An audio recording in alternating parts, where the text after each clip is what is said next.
Hello there, my name is Ismail and welcome to another Blender tutorial, and today we're going to be looking at ragdoll physics, basically how to set up this guy to react with physics and collide with other objects. And you can tie this to a character and how they react in the same way. But for this tutorial, you're just going to set up the skeleton or the ragdoll to react with physics and collisions in your scene. Don't forget to subscribe to my second channel where I post more advanced tutorials, and also will be live streaming there occasionally. So let's get started. We're going to start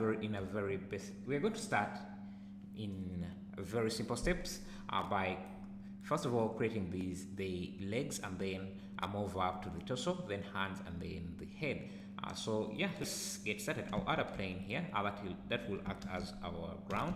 Let me scale it in the y-axis. This is going to be our rod, and we're going to use the physics system. So I would have this as a rigid body with a type of passive. And now we can start with the legs. So I will just create a simple basic cube here. You don't have to be fancy when you're creating these ragdolls.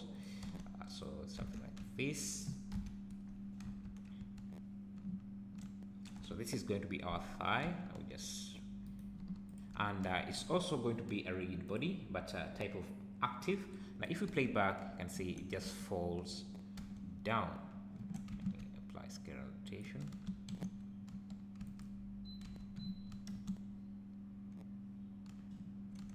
It looks a bit very unstable, so let me start a new project here because it's not behaving quite correctly. So let me add again a plane to be our ground.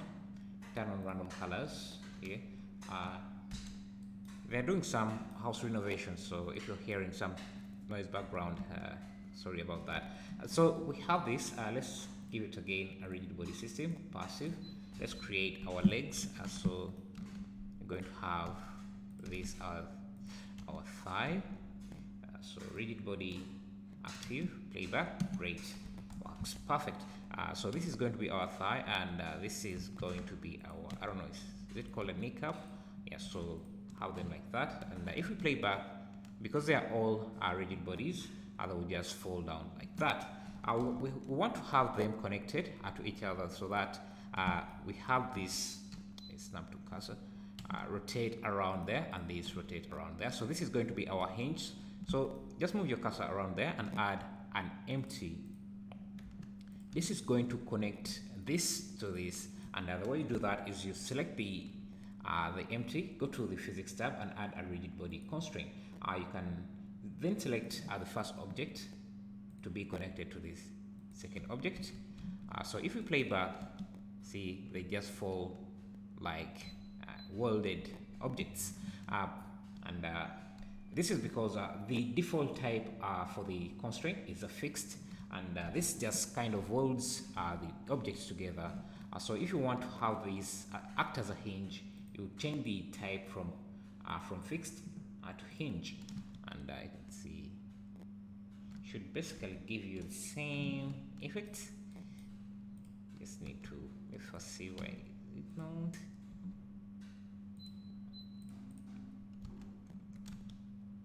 Oh yeah, it's a hinge, and the way hinges work, if you remember your physics basics, they only rotate in a certain axis on one axis plane, so they will only rotate in this angle, but not in this angle.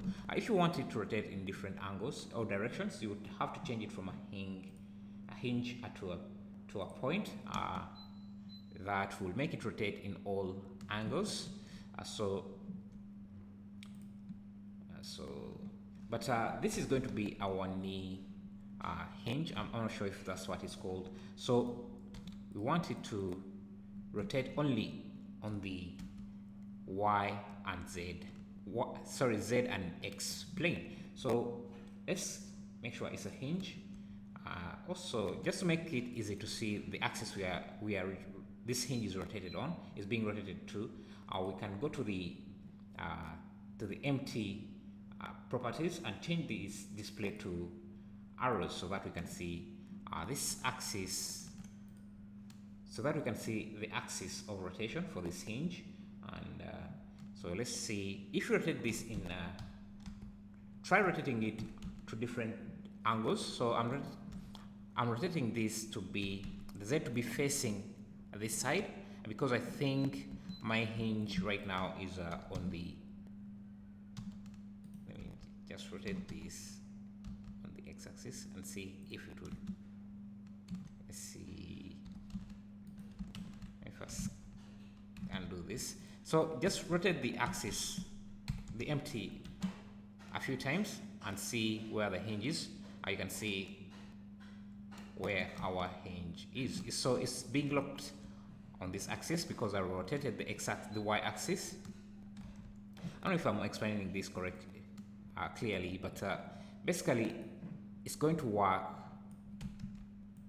only on a plane. So it will either rotate this side or this side, but it won't be able to rotate in the other direction. So you have to find the right direction to rotate this, and for this I think the z-axis should be pointing this side or this side to get that rotation, but I don't want it to go through itself. So if you select the empty, you will see that you have the disable collisions turned on. So disable that, and it would not allow that to happen. Now you can also limit, I think, the angle of rotation, but we don't have to do it here. So let me also make the foot or feet. So just make something very basic here. It doesn't have to be fancy, and we also need it to be connected. We also want it to be connected to this, to the rest of the leg. So I'll just duplicate this empty, and since I know the hinge is facing the right direction, I just have to select the right objects to connect it to. So this connected to the foot. You can name it. You can name them. So I just call this foot. I don't know if this is a knee, and then this is thigh. You can see. Yeah. So we have that, and I think we can give this a tiny bend around like that. Great. So then we'll just copy this, Shift D,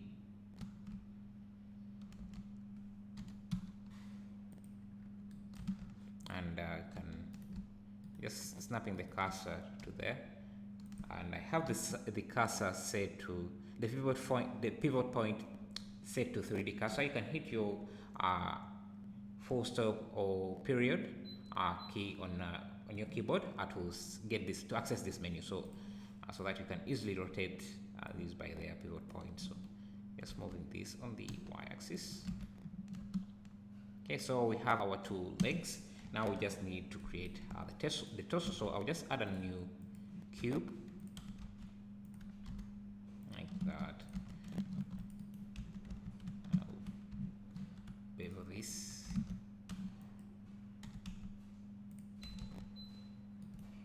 You can keep it basic, but sometimes I like adding a few details like this to help with the shape, to make it look a bit decent.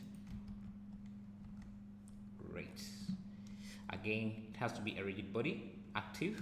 If we play back, see, we're getting that. Also, if you start adding some more shapes like this, you might want to change more details like this. You might want to change the collision shape from convex to mesh shape, so that you have better collisions. Right now this is not connected to anything, so what I'll do, I need two empties again. So I'll select this. The scale doesn't really matter, so scaling the empty doesn't really change anything. So since we have the settings here set already on our hinge, I just need to select the correct objects connected to, so that, and this, I'll call this torso. Now if you play back, you can see this is connected to that, and we need another one for this area, this side. Just find the right connections, and you can see we are building up to what we want. And right now you can also start playing around with your objects. So I'll just pick my car here, paste it,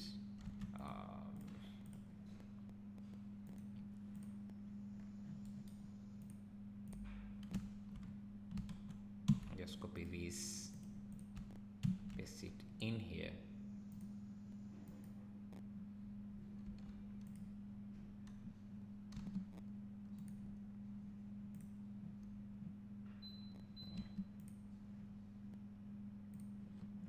For this to work, for the car to collide with the rigid body, it has to be a rigid body as well, a type of passive, because you don't want it to fall down to gravity if you're just planning to animate it by hand.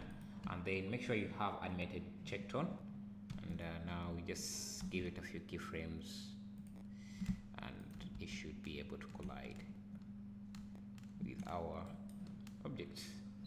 I'm going to give this material here so that it's easier to see.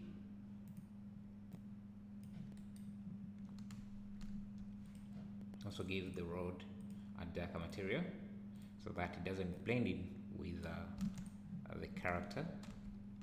You select this, link, Control L to link the materials. The car is starting off very fast, so I'll just move it a bit forward. Yeah, see, everything is working. So from here you can just extrapolate again, make the hands. What I did also, because I wanted to have a little bit of detail in the chest area and kind of differentiate the waist from the chest, I added another one of these. I can just mirror this up. So this will be the neck. Also, I don't want these keyframes. Yes, maybe this should be a bit. And I think I can add in a few details here. Maybe scale this in a bit and give this guy some butt. Yeah, the chest.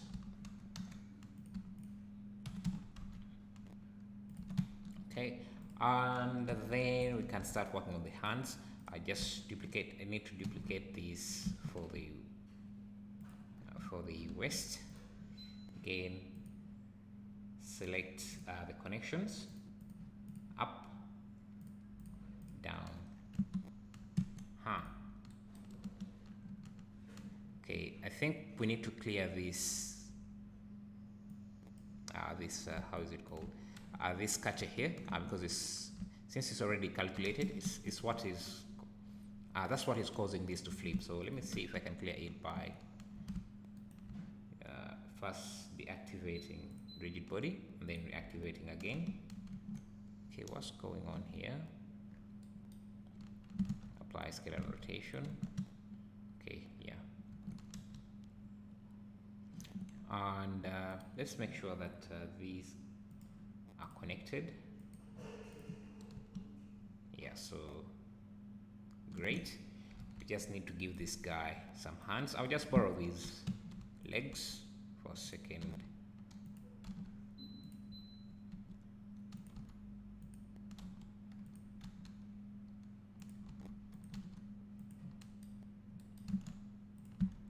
Now this is going to be our hand. Also, let me reset the origins of these two. Okay.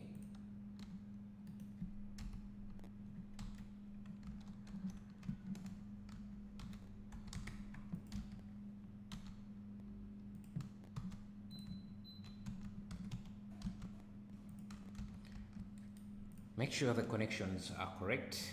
So this goes to that and connected to this, and we also need one for this here. You can see how easy it is to set up this, and we have our hand. We just need to duplicate this to the other side, and And the good thing about this, since we have all the connections set, we don't even need to reconnect anything else, so everything should work just correct. Just need to make sure that these hinges are not rotated backwards to breaking the character, so just give it a tiny bit of just like that. Okay, so also make sure that your pivot point or hinge is located where it should be located, otherwise we're going to get some weird movements. Let's see, great. Now we just need the head. Let me add this is on monkey head like this. Also, because it's a complicated or a complex shape, I'm going to give it a rigid body, but the shape, collision shape, have it as a mesh, and again we need to have it connected to the head. So another way to connect, instead of just adding an empty, you can select two shapes, two objects like this, and go under object, rigid body, and then connect. It will add the empty for you, and select, also fill in the objects that need to be connected. So like that. Just make sure you move the pivot point to the point of hinge, or to the pivot point you want it to be, and change the type to hinge as well. Because the head should be able to rotate in different angles, I'm just going to change it from hinge to point, so that it can change in different angles. Also, make sure you have collision disabled. Disabled. Let's see. Now we just need to hit this. You know what? Let's do something more fun here. I'll create stairs. Instancing.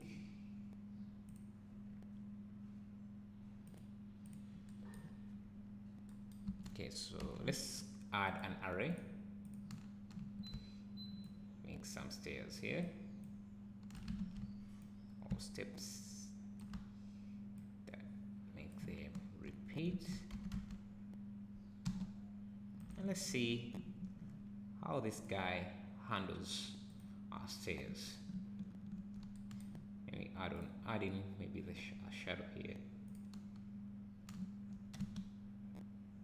Yeah, let's make sure that this is a rigid body, passive, and I think rigid bodies don't really consider modifiers, so you may want to apply that. It's just sliding. That's because right now the collision shape is set to convex hull, so make sure it's set to mesh to get all the details. Interesting, isn't it? And you can even throw this guy onto the stairs. So if you add an empty like this, instead of, yeah, you know, let's have the stairs and also have a ground like this. Now the tutorial is done right now. There's nothing more. Everything about the ragdoll is done. So if you want to stop here, you can stop here, but I'm just having some bit of fun here. I'm just going to add a wall, passive. This should be passive, this should be passive. And we want this object. Actually, the tutorial is not done yet because I wanted to show you how to throw this guy. Say you punched this guy and I wanted him to be thrown to these stairs. Let me add this wall just about there. We can parent this guy. What I'm going to do is select everything here and Control P, have him connected to this. So when I move this, the entire ragdoll moves with it, and I can keyframe this to it should be around here. So he's here, and then he's punched and starts flying like that in the air. So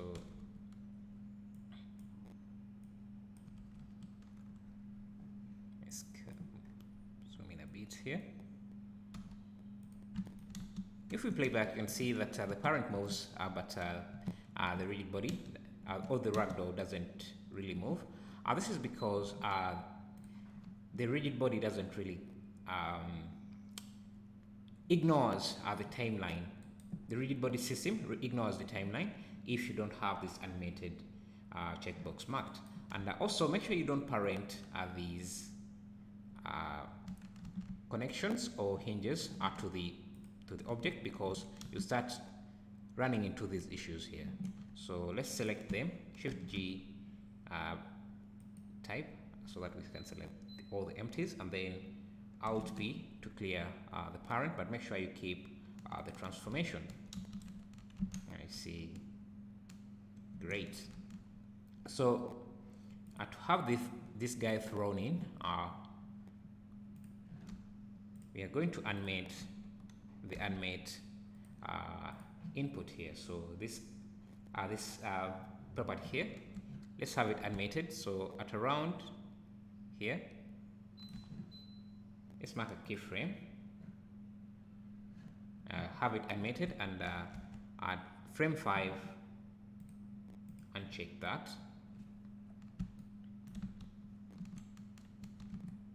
and because all the other objects, all the other shapes are connected to this via this connection, because this is connected to this with this, and this is connected to this. So in some way they're all connected to this. That's why you see they're all getting pulled like that. But I guess you can animate one single property. Since they're all connected, then they should all follow.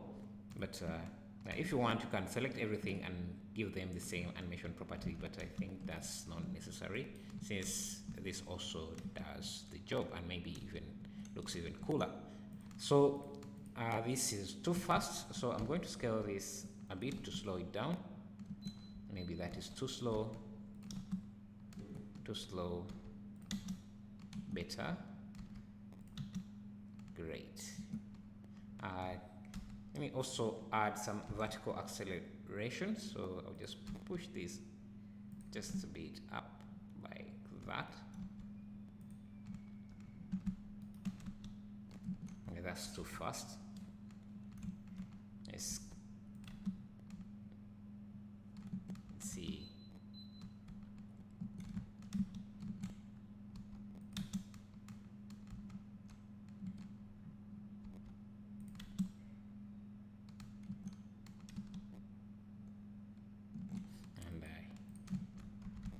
Have this as a wall, doesn't matter.